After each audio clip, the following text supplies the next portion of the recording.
Tuloy-tuloy ang month-long anniversary celebration natin this week sa Family Feud. Sino sa inyo ang trip makinig sa mga awitin ni Rico Blanco?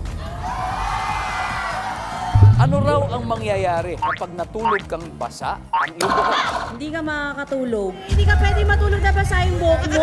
Kasamang makikiselebrate sa ating 3rd anniversary ang dalawang teams na mahuhusay na komedyante.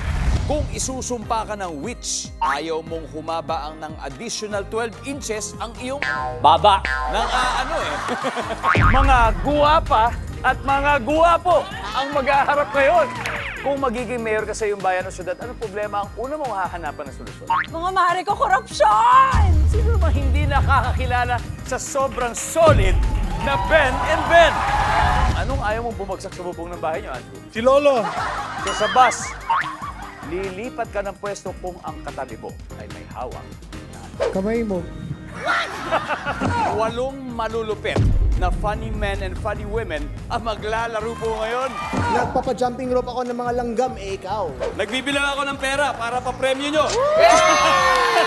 Ano nagagawa mo kaya? Pag ikaw ay tulog, na nagagawa mo rin kung ikaw ay gising. Magkarate. Family Feud, 5:40 p.m. Alamin na natin ang sabi ng survey. Wow! Nice one!